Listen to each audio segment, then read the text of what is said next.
How you doing, everyone? This is Matthias Atva from Dreadnought, your Dreadnought PS4 replay guy. Well, I've been trying to get to a schedule that I'm aiming for releasing videos or replays Monday, Wednesday, and Friday. But I thought I'd do a quick little update today. We're checking out Twitter, and I'm going to put some images up here. Now, as you may know, the PS4 server has been down for quite a bit. We're going on about 2 weeks now. It's going to be 2 weeks, I believe, today. And what we're looking at is, for the longest time, we were getting tweets like this over here. And basically, it's telling us PS4 servers are going to come up after PC. PC was down for the longest time. They came up recently, and then they went down again a couple times. They got those issues resolved. I believe they went down temporarily twice, but only for a couple hours, and then they returned to normal status. And then they were promised to bring PS4 servers back early this week. Obviously, that hasn't happened, but they have been keeping us in the loop. And they are now aiming for PS4 server to be up late this week.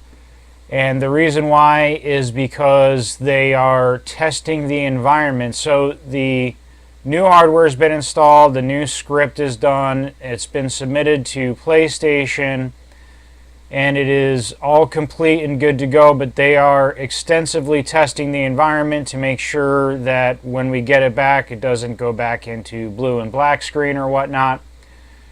And it's taking a little longer than expected, and the goal is to have it done by the end of the week. And to me, the end of the week is tomorrow, which would be Friday. However, maybe it'll go on to this weekend. We don't know.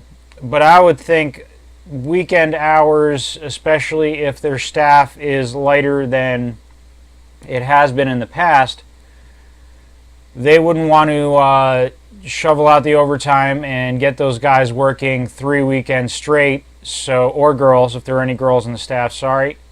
You have to understand New York guys is an androgynous term, so hopefully that doesn't offend anyone. I don't think it will. But anyway, moving on. I would think that tomorrow would be the day, but let's not rule out this weekend. So, just want to let you guys see these tweets. Now, I do want to have a video out tomorrow. I was planning on a video called Unidentified Freedom Object, and I'm going to work on that more tonight and hopefully finish tomorrow after work. And I'm aiming to post it Friday night, which would be late afternoon for the rest of the country. It's a video that's been in the works for a long time, and it's near and dear to me, and I think many of you will find it interesting because I brought this topic up to many people on PSN and many friends outside of the PlayStation community and in my own circles of life. And the topic never gets treated badly.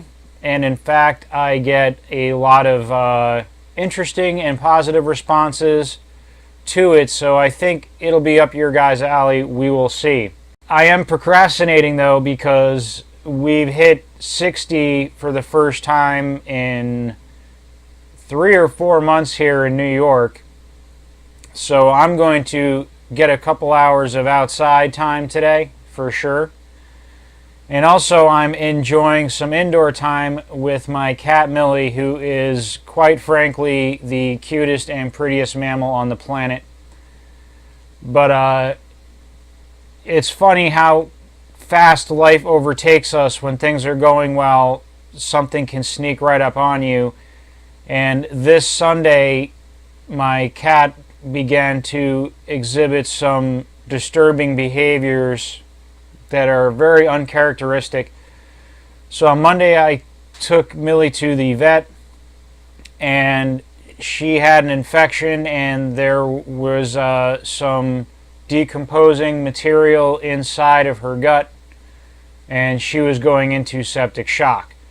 So this is normally a death sentence for anybody But luckily, I stayed up all night with her, and we had an operation on Tuesday morning, and she's doing fine, and the blood work shows that she is going to be fine. So the surgery was pretty extensive. They had to remove some bits. Nothing awful, like no legs were removed, but some bits on her insides were removed. She is on some really awesome cat drugs right now, some brand new cat drugs that I guess they rolled out in vet clinics last year. And she is absolutely wonderful to be around right now. She is a non-stop purring and cuddle machine. So I'm going to be spending some time today making sure she doesn't push things too far and aggravate her wounds while she's recovering, and cuddling up and watching some YouTube and catching up on some paperwork for work and some bills and whatnot. So, and then I'm going to go out for a couple hours, enjoy the good weather, and then try to chip away at that video. If I don't have it done tomorrow, I might post an old replay instead. I kind of don't want to. I still have some really good ones that are kind of old, like a month or two old.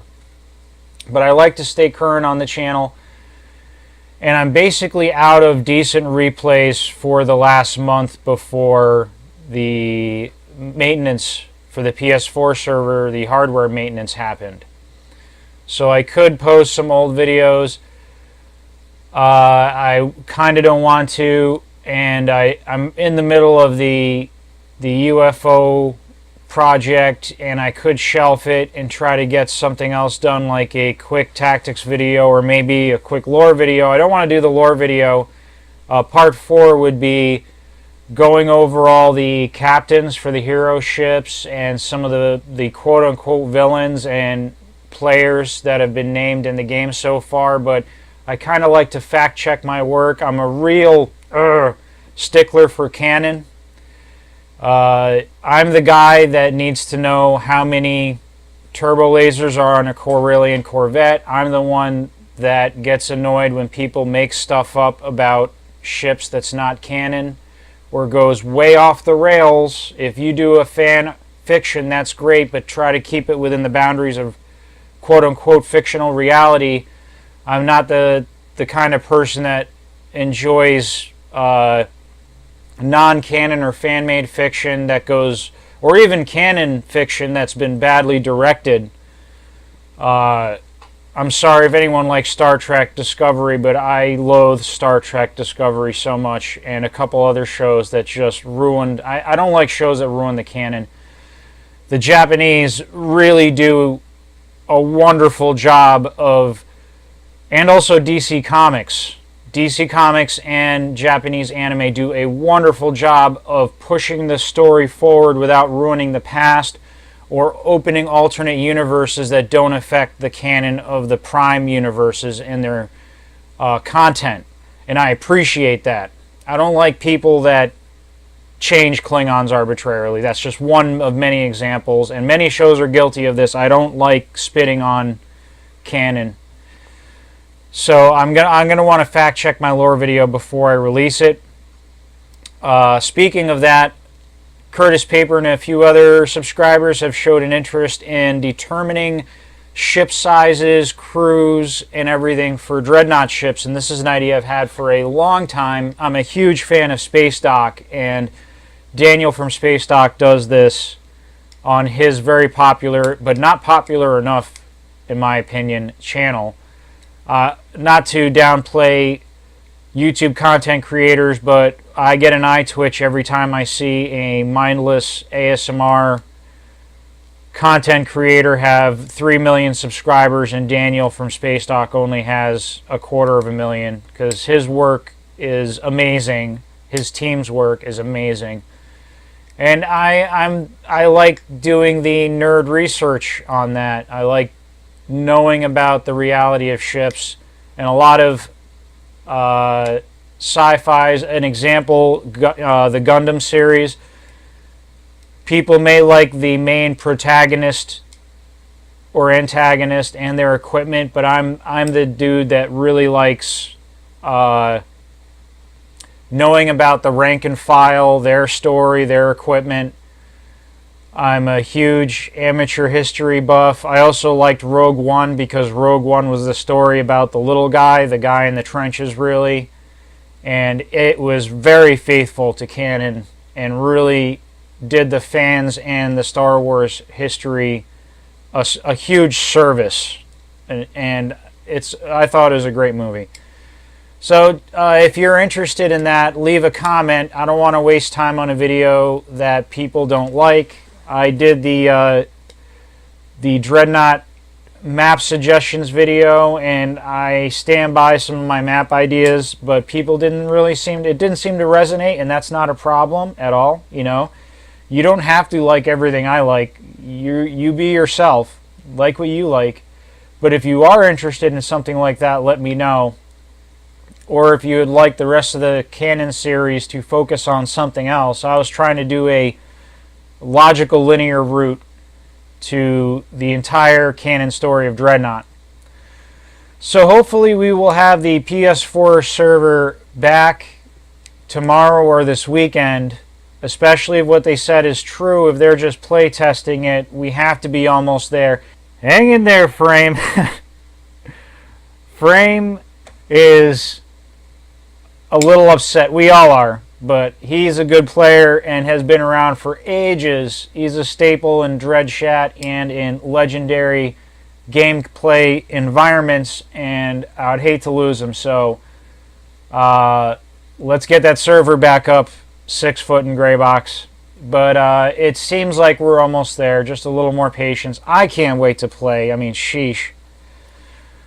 And we should have a video out tomorrow, hopefully the unidentified freedom object video. If not, maybe an old replay or another off the cuffs video.